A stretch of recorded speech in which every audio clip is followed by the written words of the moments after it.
Daniarov. Rav Daniarov, Bahabuk. So continue on with bitachon. Hashem. It says that one of the things that if a person trusts in Hashem, this is all again an introduction. We're going to continue on. We'll understand exactly more of what bitachon is and how it applies and how to reach it and when to apply it, when it applies and when it doesn't. Right now, this is just an introduction showing us how great trust in Hashem is. That when a person trusts in Hashem, what kind of a great advantages that he has over somebody that doesn't trust in Hashem. He says a person that trusts in Hashem, he's not pain and anguished if he buys merchandise and gets stuck with it. We stopped on this, we'll continue on for this. It says that imagine if a person, somebody owes him money and he can't collect it from him, or he buys merchandise and he gets stuck with it. Come sit over here, right? So the Ben Ish Chai used to have a very low voice. He used to speak to a few thousand people, but he used to have the Shechina speak from his throat. Right?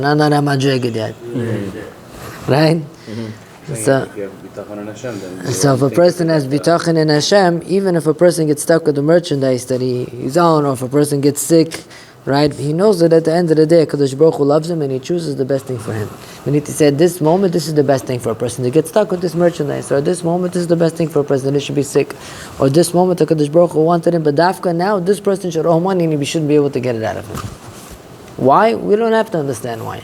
If we would understand Hashem, that would already be something wrong. HaKadosh Baruch Hu is way above us. Right? We can't understand HaKadosh Baruch Hu. We should never have Shtadlus, there should be Shtadlus. There is, but there's certain procedures of Shtadlus. You know what I mean? If a person goes and he starts threatening and cursing and so on and so forth, that's not a Shtadlus. No. If a person tries to get stuck with merchandise and tries to go and try to be slick about it and do things that he shouldn't be doing, that's not a Shtadlus. If a person is trying his normal kosher Shtadlus in order to be able to get things moving and things aren't moving, then a person has to trust in Hashem that this is the best thing that Hashem wanted for him. Right, as it says, right, that David HaMelech says that he trusts in Hashem fully, like Hashem is the only one that can do everything for him. Right, that the person can only do his ishtadlus. He says another thing. He says a person that trusts in Hashem, no matter what happens to him in life, is always happy. Now, not everybody's like that, right? Even if something happens to him which is against his nature, a lot of times people and things that happen against their nature, things that happen that they don't want, that they don't like, they tend to react. They tend to rebel, they tend to flip out, right? But if a person trusts in Hashem, and even if something happened to him completely against his nature, completely something that's anti-everything, right? But he understands at the end of the day, this is also from Hashem. Now, this is a madrega, this is a level that a person has to reach, but it's a reality. It's not just a theory, this is not a theory, this is a reality, that a person trusts in Hashem, understands, right? We say it every single week. When you say it every single week, when you do Pitecha Teichal, it's a pasuk in the Torah that says, Ein od milvado. Kadosh Baruch Hu runs the whole entire world. Everything is Hashgacha Pratit 100%. Why he trusts in Hashem? That he knows that everything that Hashem does for him, just like a mother does for her son, she dresses him up and takes care of him and ties him and unties him. David HaMelech compared himself to a baby in his mother's arms. That just like the mother loves her child and she cares for him and she has mercy on him and so on and so forth, so also HaKadosh Baruch Hu takes care of every single person based on what's good for him. Based on what's good for him. Now it says, since we explained more or less of what bitachon, the benefits of bitachon are, he's like there are 7 different things that cause, we need to say, a person doesn't, let's go into trusting somebody for a moment.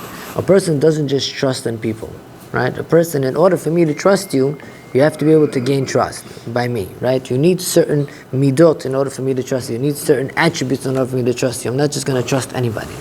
He says there are 7 midot, right, that a person needs in order for you to trust a person. What is that, right? He says something very interesting. He says, Mashu bitachon, right? So he's going to get an introduction of what bitachon is and so on and so forth. He says, one of the things of what bitachon is, he says, is complete calmness of the soul. That a person is fully calm and he fully trusts in HaKadosh Baruch Hu, and he understands that he trusts in, without Hashem, nothing can happen. And therefore he trusts in Hashem fully. Now he says there are 7 things that happen. 1, you have to know that the person that you're trusting is compassionate, He loves you, and He's merciful. Right? So if I want to trust you, right? I know that you're compassionate, I know you're loving, I know you're a warm person, right? So when I know that you're very compassionate and very loving, I trust in you more, because I know that when I trust in you, you're going to be able to fulfill what I trust in you in. 2, he says, then I know you that because of you love me, not only don't you take your mind off of me, right, but you also don't become lazy and able to help me. We need to say like this. This is the second attribute. Remember, we need to connect all the 7 attributes. The first one is, when I want to trust somebody, I need to know that he loves me and he's compassionate, that he's a warm person. The second thing I need to know is that he's not like a lazy person, that he doesn't just take your mind off of you. Like if I ask you to do something for me, and I know that you're warm and loving, but I also know that you're forgetful and careless, I also might not trust you, because I might feel something might go wrong along the way. Right? So, but yeah, if I know that you're going to try and you decide that you're going to do something for me, you get it done. Right?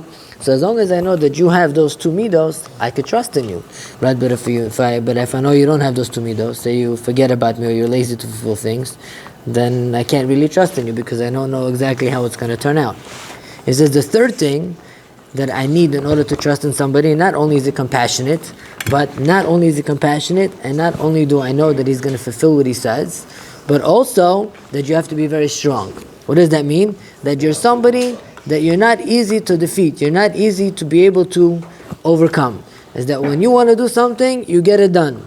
And I know that you're a very strong, powerful person, but if I know you love me and you're going to fulfill it, but you're a weak person and you might not be able to get it done, then it doesn't help much for me to trust you, because at the end of the day you could fall apart while I ask you to do something for me.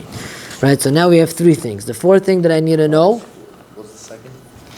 is that he has to be somebody that's not lazy in fulfilling things. He doesn't just forget about you. You know that if he says he's going to do it, he gets it done. He's not just going to go on randomly and just say, you know what, maybe another time. Sometimes his 3rd one is that he's not a weak person, and nothing could really stop him. He goes and he gets it done. Right? Typically, the parents normally have all the 7. Would you say? Let's see. Right? He says, let's see the 4th one. He says that what? That your friend knows whatever is good for you. Not only based on what he sees, but he also knows personally everything that's good for you. For example, if I send you to buy something for me, so you know the alternatives of what's good for my business. So if you can't get this, you'll get that. But I need to know that you know what's good for me. Right? Because if I don't know that you know what's good for me, then it's going to be very hard for me to rely on you. Because if something goes wrong, I need you to understand what I really need. Because if you don't understand what I really need, I can't fully trust you, because what if something goes wrong? Right? However, it says, if I know that you know what's good for me, and you have the ability to do it, and you're constantly thinking about it, you know you're going to get it done, and you love me and you're compassionate, I have stronger trust in you. You're more of a trustworthy person for me. He says also, the 5th thing, right, is that you are with me from the beginning of my life. From the beginning day of I was born, you were already there for me. And throughout my life, you already proved to yourself to be somebody that I could trust in every area in life. Right? And therefore, as I get older, I already know from experience throughout my life that you were always there for me. The 6th thing he says is that without you, nobody could do anything to me. Meaning to say, the fact that you're there, nobody could do anything to me. Nobody could harm me. Nobody could help me. Just like a person is put into jail, right? And he's in a full jail cell. The owner of the jail cell decides what goes in, what goes out, who goes in, what comes out. Just like if a person would be sitting in jail, and he knows that the owner of this prison is the one to decide everything that happens to him, anything that comes in and anything that comes out. So it's also a person has to feel like that in the hands of somebody that he trusts in. Like this guy, without him, nothing can happen for me. He is it, right? I can't do anything without him, right? The 7th thing is that the one that you're trusting is also very kind. That he's also somebody that even if you know that he knows that you don't deserve it, he'll do it for you anyways. But if he's the type of guy that if you deserve it, he'll do it, and you don't deserve it, he won't do it, it's going to be very hard for you to trust him, because then you're going to think, maybe there's something wrong, right? Maybe I don't deserve it. Maybe he's going to change his mind. Maybe this, maybe that, right? And therefore, once you have somebody that has all these 7 conditions, then you know that you could trust him. But it says, what the problem is? That there's nobody in the world that has all these 7 conditions, except Hashem. It says, only Hashem has all these 7 conditions, right? He says on the bottom over here, the 5 conditions, for sure nobody has. That what? That nobody can overpower a person. I could trust in you, and I know that you getting things done, nobody can overpower you. You are it. There's nobody like that. right? There's nobody I can trust fully to that extent that I know he is it. Anybody could overpower somebody or outsmart somebody or do something to somebody, right? Or you know what's fully good for me. How could possibly somebody know for something that's fully good for you?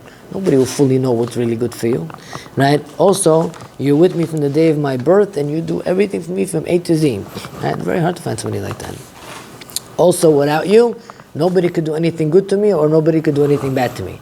That means that I know you exist, so I know my neighbor can't do anything to me, not unless it's from you. Who's like that? You don't find anybody like that.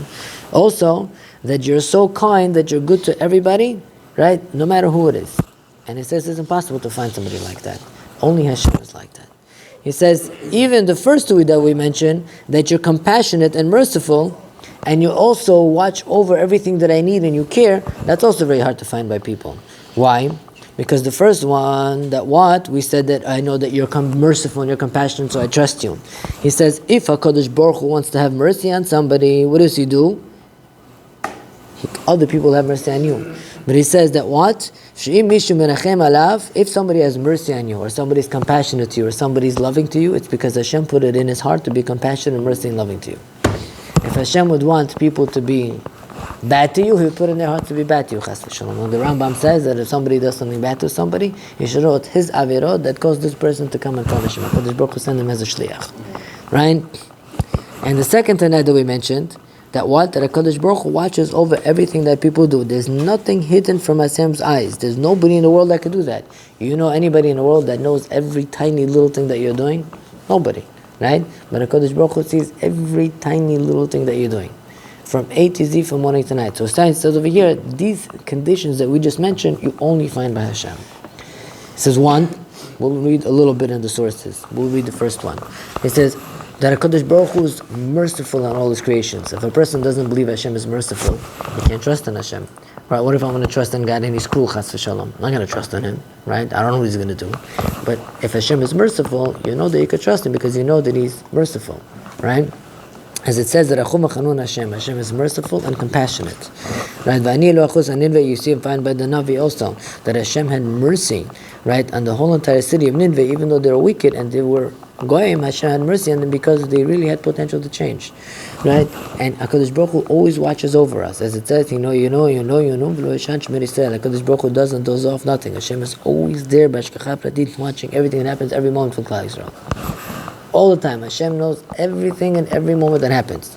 And not only that, HaKadosh Baruch Hu knows what's fully good for us, and nobody can overcome Hashem. You cannot say, really, maybe Hashem didn't want it, but he did anyways. There's such a thing.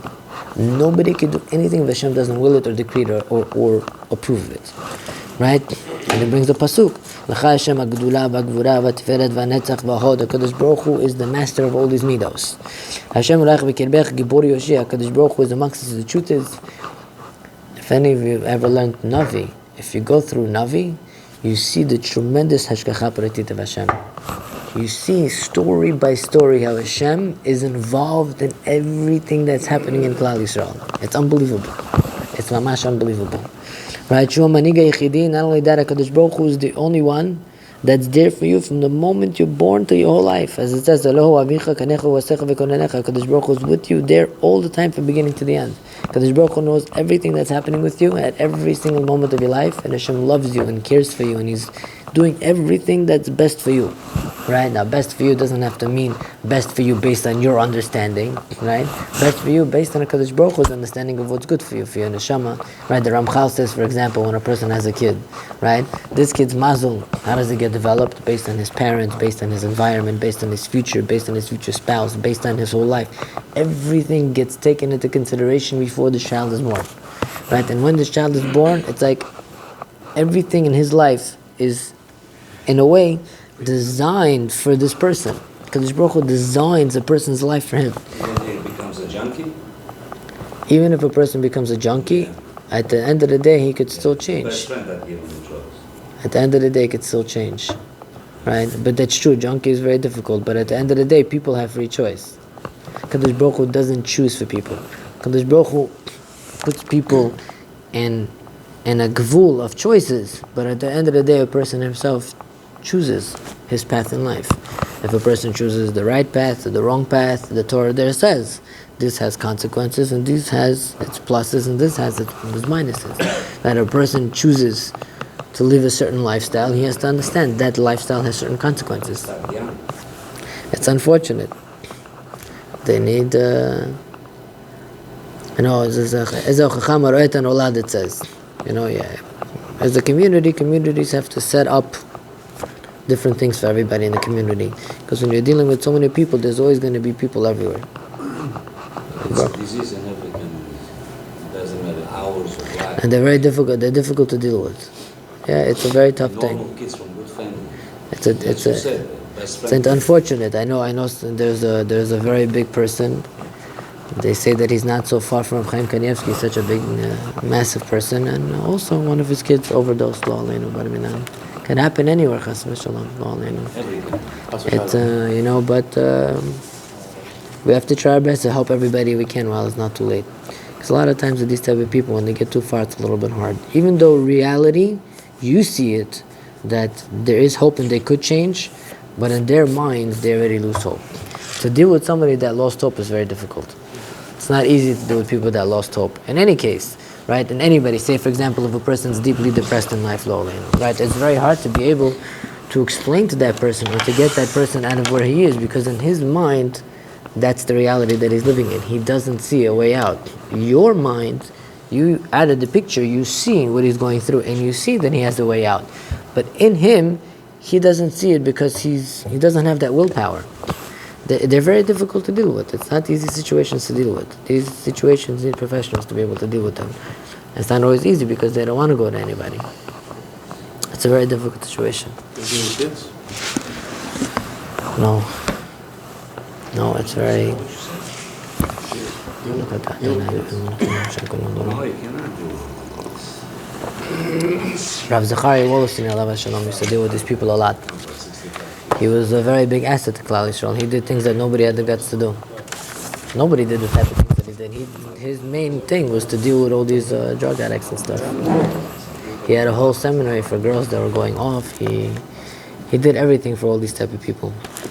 He was very, very big. He was very, very good. Alright, what are you going to do, Hashem? Not everybody has the heart to deal with these type of people. It's not an easy thing. So we started last time on the halachot of trusting people. We never really got anywhere because it became a little bit too wild. You try to trust some people? It got a little bit wild. I just want to sum up the halachot, just so we get a little bit clarity on the sugya. We don't just end off with all the questions and answers that we ended off with last time. What? How could it be that, like you said, no one in this world has those 7 midot? So how do we trust people day to day? There's a certain extent that you could trust people, but to the extent that you trust people, like we just mentioned, with all these midot, is very hard. There's always a certain trust, but there's always a certain limit to that trust. But to have full trust, knowing that what you're trusting in is fully every midah needed in order to trust them, is only Hashem. What about husband and wife? Is this the same Also, trust? I think it's more of an illusion. I mean, when you say, "Oh, I have full trust in you," you're just saying because you hope to have. You can never definitely know that you have full trust in someone. It comes over time. You build your trust. Kadosh Baruch Hu is Fights between the brothers. They say open the business. say if a person got trusting him. say if a person got to jail, chas v'shalom lo aleinu, right? So he could trust. So I'll give you an example. Say if a person ends up in jail, chas v'shalom lo aleinu, right? He could trust in his whoever he wants as much as he wants, but he's missing the other aspects. He doesn't have the koach to take him out. He doesn't have the abilities to be able to do anything. There are many people involved that he can't overcome. So you might trust somebody. He might have the first midah that he loves you and he wants to help you, but he doesn't have the other midas that he can't do anything. But if a person trusts in Hashem, Hashem could do anything. If a person is sitting in a place where nobody's there, and even the people that he trusts can't help him, if a person sits and he cries and he davens to Hashem, Hashem could orchestrate everything to happen for this person. Nobody could do that. No? 100%. Only HaKadosh Baruch Hu could orchestrate everything for a person wherever he is, however he is. Look at Yosef Tzaddik in Mitzrayim. Right? I'm sure there are many people like that in life that were in very complicated, difficult situations. For example, Rav Shimshon Pincus brings a story of a certain couple. They couldn't have kids for many years. Everybody gave up on them. He could trust the whole world, but nobody can help him. Rav Shimshon Pincus said, "Come, I can help you." He took him to an abandoned airport. He left him there. He told him, I want you to stay here and cry to Hashem. I'll come pick you up later on. Maybe they slept over there. And he left him there. No, by himself, without his wife. Right? Right, so he left him there. And he left him there. He came back 2 hours later. And he picked him up. A year later, the guy had a kid. Why? He said that he just stayed there and he cried the whole time to Hashem to help him. So who could do that? You're going to go cry to your doctor, he can help you? He can't help you? Nobody help you. At the end of the day, that's what he's telling you. You might have this midah, that midah, but all the middahs only Hashem has. But some people don't have kids for 10 years, then they divorce. He have kids with the new wife, and she have a So I'll tell you, with the new husband. there is a... That's, It seen just says like this, there is what is that called? Whatever it might be, HaKadosh Baruch Hu at the end of the day could do everything. Right? HaKadosh Baruch Hu at the end of the day could do everything.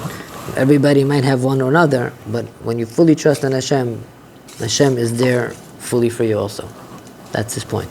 I wanted to ask, whenever you're choosing a Rebbe, like yourself, they say you have to, if you're going to choose a Rebbe, you have to make sure you can trust him with your life.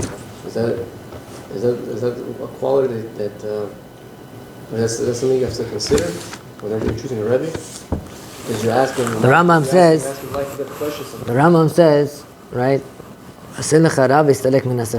says the rabbi doesn't necessarily have to be somebody greater than you. Right? The Rambam says the person doesn't have to be necessarily greater than you, he could be less than you. I saw a parish that says that as long as he's, you have to know there's different types of rebbeim. What's the reason why? One of the reasons why it's Rav, because you have to have somebody that's clear-minded, that's Yirei Shamayim, that's serving Hashem. He's seeing things at a different angle. When you're involved in something, you're not necessarily perceiving things the way you should be perceiving things because you're so involved. When you have somebody outside of the picture and he's perceiving things from a different perspective, and assumingly that he's a righteous person and he's living life the way he's supposed to be living, he perceives things a different way. For sure, right, it says that a person has to find himself a Rebbe, that's a Malach Elokim, like an angel. How do you know he's an angel, right? So they say a person that, his whole life is called Kula Ruchnius, is about Midot Tova, is Yirei Shamayim, is also Torah. People like that have Siyata D'Shmayim. What Siyata D'Shmayim means? When you come and ask him a question, if he's a righteous person and gives you an answer, it comes with a certain Siyata D'Shmayim that you'll be successful when he tells you to do. Right? So you have to find a Rebbe that you connect to. Not everybody could connect to every Rav, right? Every person has to find a Rav that he could connect to and he could trust and he can ask questions to, somebody that cares for you. You have to try to find somebody that you could speak to. Excuse me, you have to know one answer I give you. One answer I want to give you. If you have sheep without no shepherd, not shepherd, with the Kaiser Booz. I don't know how you call these names. Booz. Okay, bulls. Sheep идет Booz. Козел впереди. Shepherd сзади. Booz идет. Ты это видел? I'm saying a person should always have somebody to lead him. Sometimes a person thinks he knows the highway so well. У бухарский мама босс, она что ведет тебя? И мешо батубай, не мешо ванишь. Все бухарские. У бухарских мама там босс. Это тебе пойдет, это не пойдет. Не сказали Бог, сказали дороги от Тора. Советчики, да. Дороги от Тора. Еще раз. Отвай. Есть дороги от Тора. Тора, человек не знает, как его дороги на этой жизни, он будет падать 100 раз. Чем падать, лучше иметь кого-то, что его дороги показывает. Сегодня есть Waze, GPS, такой вещи есть. Если мы, слава Богу, 27 лет назад ушли куда-то в Нью-Джерси, Вашингтон, откуда мы знаем, как ходить? Ну, ты же не потерялся. Мы имели мап. Directions, what exit is that? Maybe if we didn't have the map, we will never make it to that direction. In this world, the map is the Torah. If we don't have somebody to tell us what the against Torah, I said it's fine. But the rabbi is giving you the directions from the Torah to guide you how to go in this world in the perspective that you need to get. You're 100%. I'm not arguing. So the truth is, everybody has to try to find himself a Rav that he's comfortable with, that you feel comfortable with talking and you could trust, and somebody that's there, that listens to you. It's important to listen to people. It's important to talk to somebody. The Gemara says that if a person is going through a difficult time, you should try to forget about it. If you can't, you should speak about it. When you speak about something also, it's healthy, it develops you. Sometimes a person does something, and then 3 years later, he looks back, he regrets what he did because he realized that he could have done things so many ways differently. So a lot of times when you go to somebody who's sitting and learning and is a Talmud Chacham and he's Yirei Shamayim and he sees things straight and he cares for you and he understands you, he's able to guide you in a way that you might not see for yourself. You need to say that it's like the Ramchal says. The Ramchal says, imagine a waze. You know what a waze is? A maze, I'm sorry. You know what a maze is? A maze. They put you right, a very complex, right? So it says that the Talmidei Chachamim are like the people that already came out of the maze and they're standing on top and they're telling you which direction to go. Makes sense. Right? But why? Because when a person that's fully engrossed in Torah and he's a righteous, holy person, right? Such an individual, he's already above his Yetzer Hara. The Yetzer Hara is not controlling this person. That person sees things clear. When a person is being controlled a lot by his natural instincts, he doesn't see things clear. That's just naturally. This Olam Hazeh takes away a person's clarity and vision in every area in life based on what it's supposed to be. When you go to somebody that sees things more clear, if he cares for you and he guides you in a certain way, even though you might not see it, but if you will do it, you will see that it was right. It's like a parent to a child, right? A child comes to you, he's small, he wants to do something, but you already see 50 steps ahead. You understand exactly this is not for him. So you tell the child, no, I don't think that's the right way. If you do this and this and this and this, it'll work out better for you. The child doesn't understand what you're saying. So in his mind, he doesn't understand you. He does whatever he wants and he makes the mistake. It's the same idea. But I was waiting. One time we went to Rabbi Pinto. We're waiting online. Rav Pinto, Да. Там приходит, там хочет blessing, the daughter should get married, this, that. And there was guys, they said, which building should I buy? Они пришли к Рабаю, спрашивают, какой building. For guidance, I mean, they want their mazal. So there is a very wealthy billionaire in Canada. He's worth billions of dollars. Some Ashkenazi guy. He says he doesn't make any business transaction without asking Rav David Abu Chatzera first. There is such a concept. People go to Chachamim for everything. How do they don't have any experience in this field? Yeah, that's what I'm saying. How are they able to advise? They don't always answer. If they have Ruach HaKodesh, then they'll answer. If they don't, they don't. These are questions already being... Я вот это хотел спросить, Яков. The Rav has Siyata Deshmaya. For example, if you go to a Rav and you ask him a question, if he asks Siyata Deshmaya, he'll give you an answer that you're supposed to hear. Right? If not, then no. Sometimes he'll tell you, I don't know, because he doesn't necessarily have the Siyata Deshmaya to answer you. But the bottom line is, you have to make a Rav that you're close with and that you have a relationship with and you understand that he sees, but if you're going to go ask random people, random things, you're going to end up lost.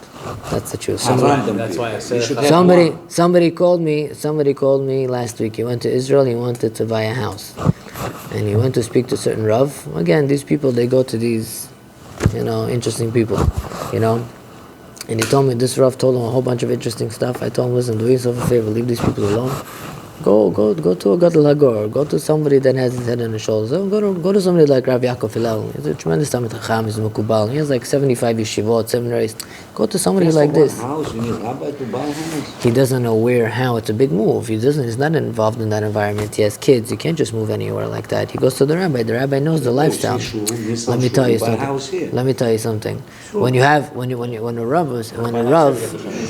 a Rav is a big Talmid Chacham and he has hundreds of people coming to him a year, and he's guiding people, and he sees the outcome of everything, his understanding, his experience is much clearer. If I'm going to go and I'm not going to know, I could make a lot of mistakes. I could get a house in the neighborhood I'm not so aware of, and a year later I'll regret it. Right? But if I tell the Rav where I'm coming from, what I'm about, where I'm from, he assesses and evaluates, he tells you, I think this would be a good decision for you. Understand? But for the Jews, it's going to be 10 times more than the 1 block away. Israel is very different than America. Israel is very different than America. It's a whole different reality.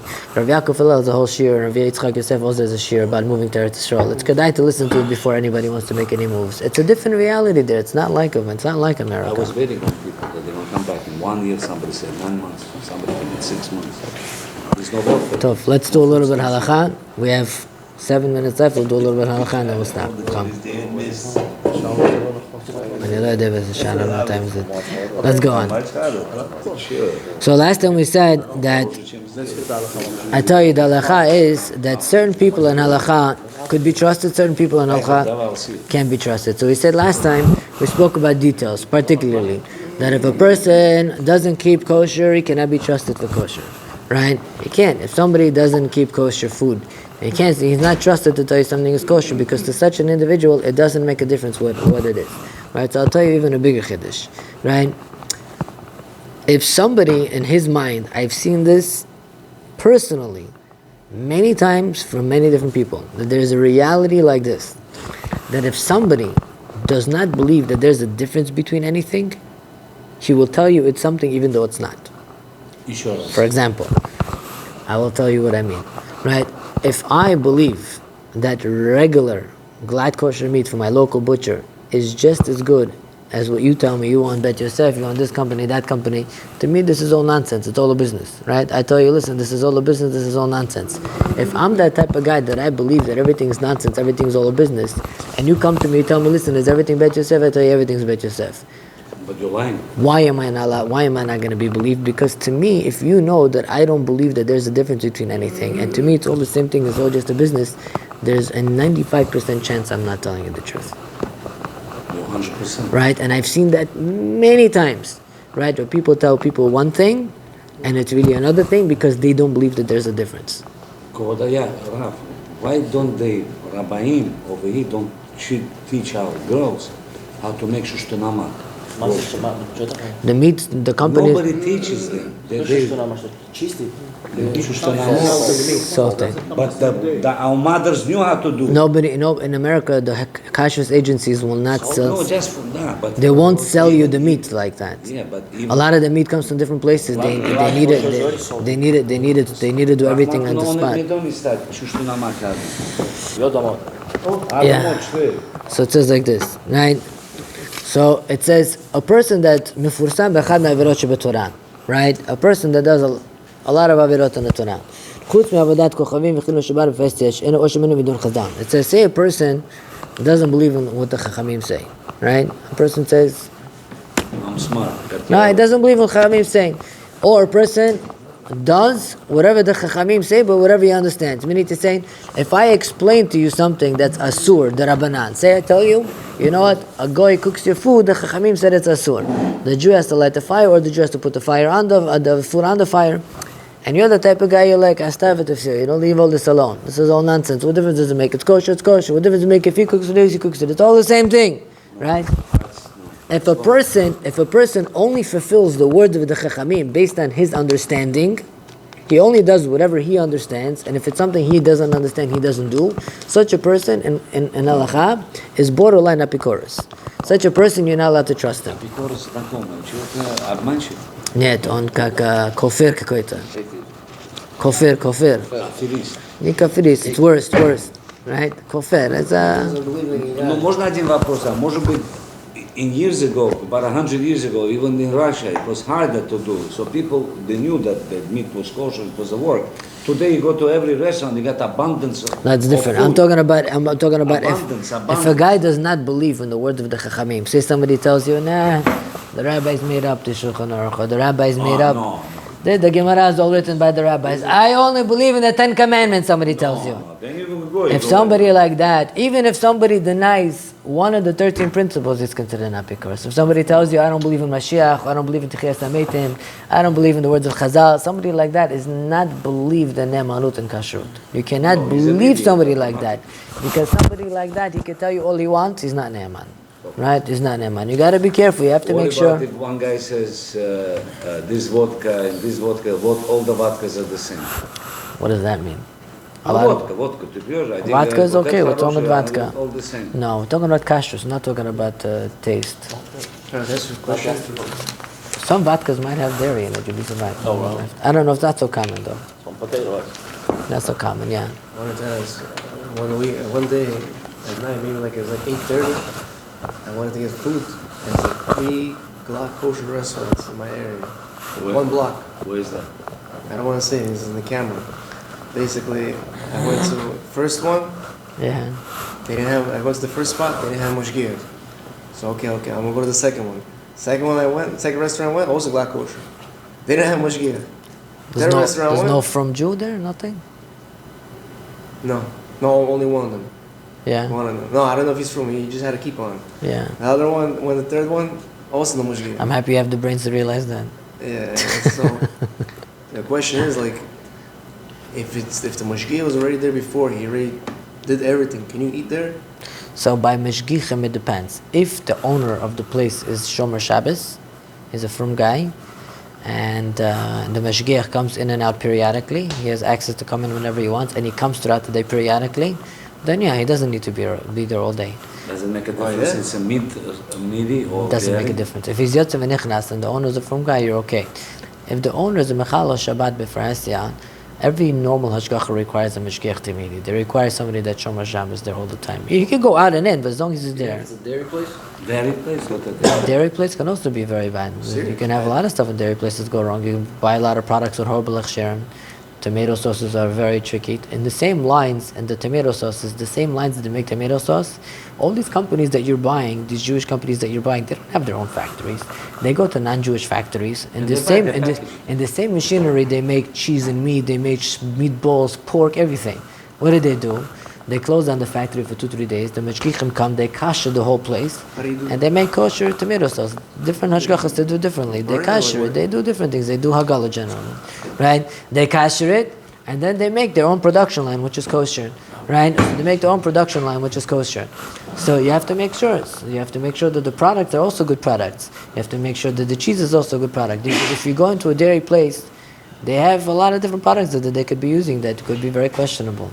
You don't know what they're doing over there. Even a dairy place needs to be under a good hashgacha. So that's why a lot of these restaurants, they don't have mashgiachs full time there. You don't need a mashgiach full time. If you have the owner to Shomer Shabbos and the mashgiach comes here and there, it's okay. And, he has to be able to become whenever he wants. Well, how do we know? Like, what are the Chinese food stuff?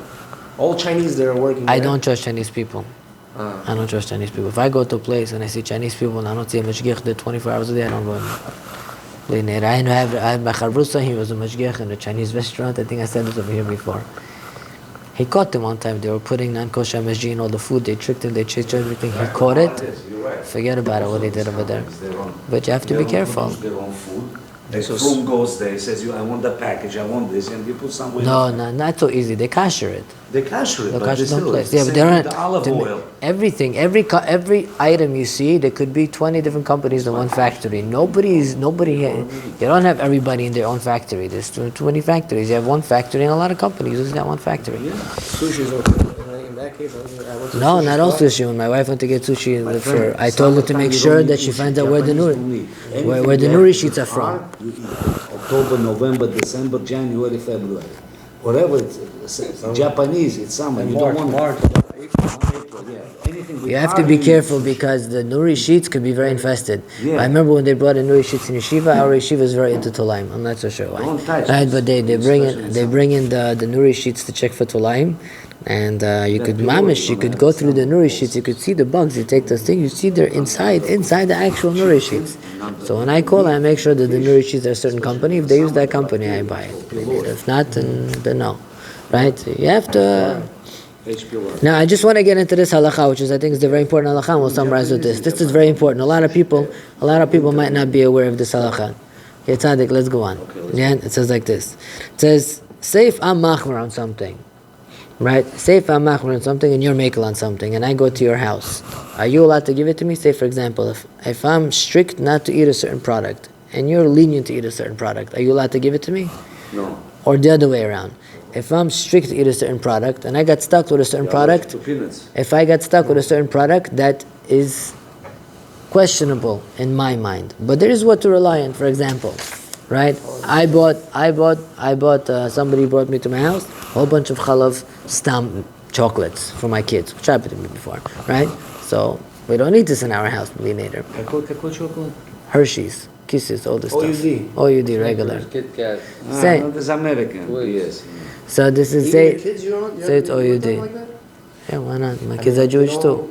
Yeah, You of course let them eat that? I'm saying like Jacob, they're not on that level Did yet. Yoshim kushit? Yeah. Later, no. Or say one time my wife bought a box of cookies and she called up the Ashgacha to find out if it's Yashan. It wasn't Yashan. Chadash. Right? Chadash. Also the right to throw in the garbage. But what? I asked the Rav in Yeshiva, I asked if I keep Yashan, but I know somebody that doesn't. Later, right? Can I give it to him or not? So that's the shaila. To me, it's an issur d'oraisa. To you, you say it's mutter. To me, I think your heter is a porech be'avir. Can I give it to you or not? But if you're not eating, why would you want to give to a fellow Jew? Because so, you so hold, don't eat. because you hold that it's mutar. You hold that it's not a chumrah. It's meikar adin, and 95% of the person holds it as the raisa. So what's the question?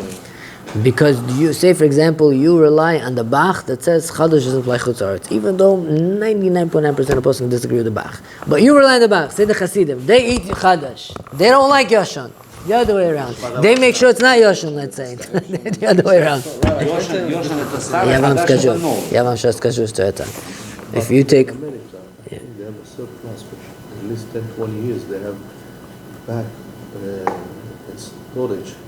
They have It's not so simple. Every product is different. I've called different products and they were mamash, like chadash. It was harvested and weeded. Everything was not. It was a chadash. Every product is different. I don't know if everything is like that. When you call the good, what do you I called the OU and they tell me no, this product is not yoshan. It was planted and harvested mamash in the chadash season. How do they know?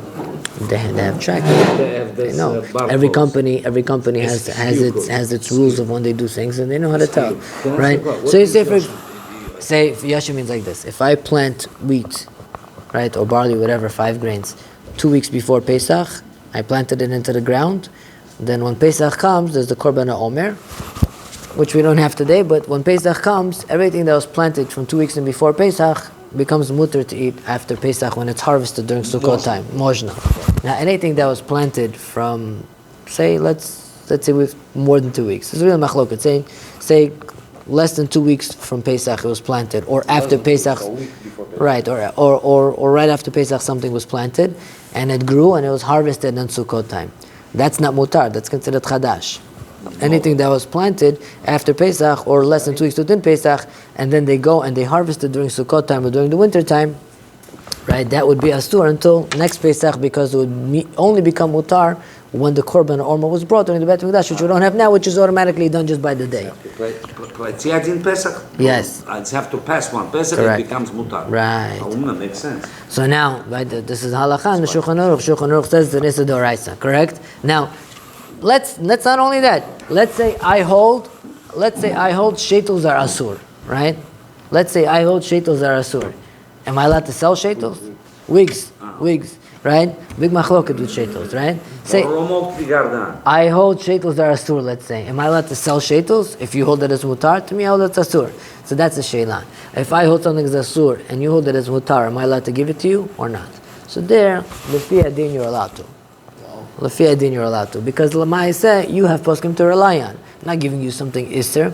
There are those that are machmer, but lamai say I'm allowed to sell it to you. I'm allowed to give it to you. Now, if I hold something is muter, and you hold something as aser, for example, if I don't keep yashan in my house, let's say, right, I do, but I'm just saying, let's say if I don't keep yashan in my house, and you come to my house, I know you're strict on yashan, I'm not allowed to give you the bread and not tell you anything. I have to tell you, listen, the bread is not yashan.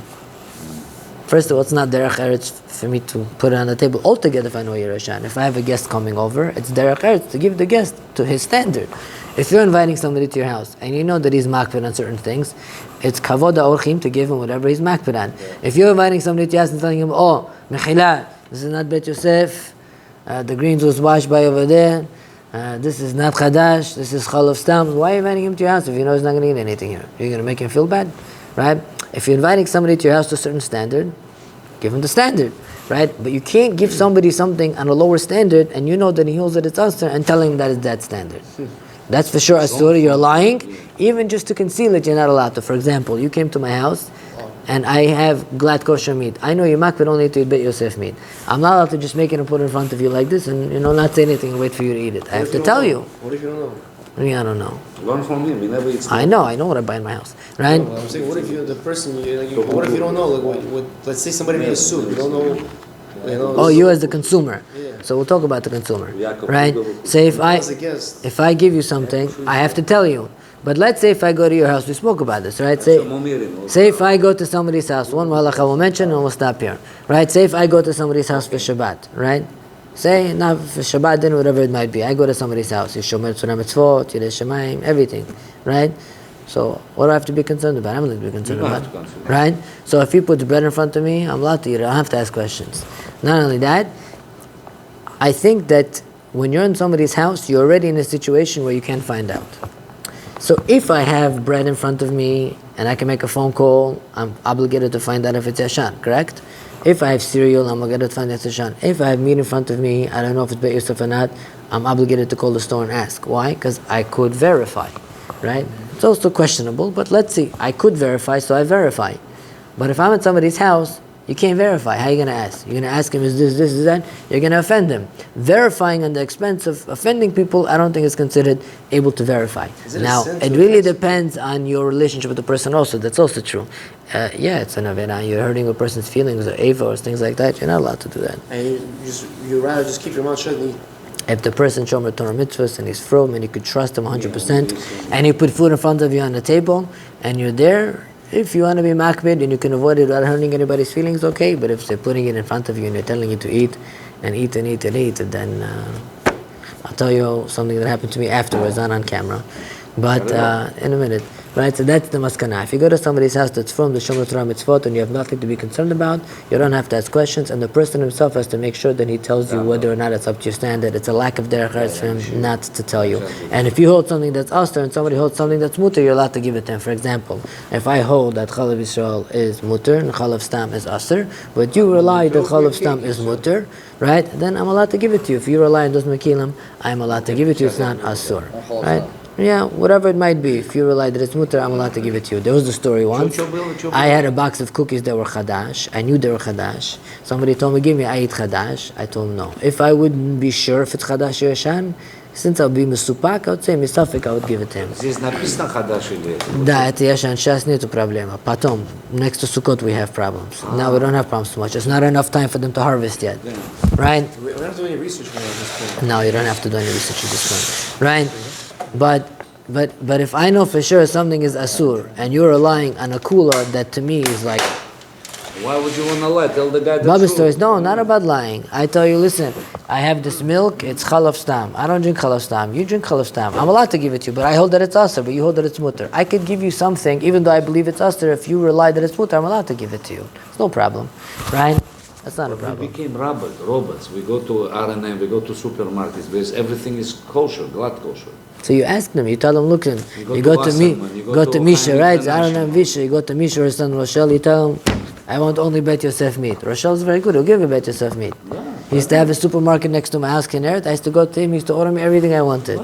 He's very good. He's not gonna lie to you. Tell him I want it. He'll give it to you. Lior also. R&M, I don't know. R&M, Rochelle Nisimov. You go to Rochelle, the owner's son. Tell him, Rochelle, I want Solomon's Bet Yosef meat American. He'll give you everything you want. You can trust him. Yaakov, здоровый Nissan. Nissan, I don't know who's Nissan. Where is it? Oh, one away? Yeah, you come, they'll do it for you. My point being is that You don't have to, they make it life easier. okay, sure. Which one is Musta?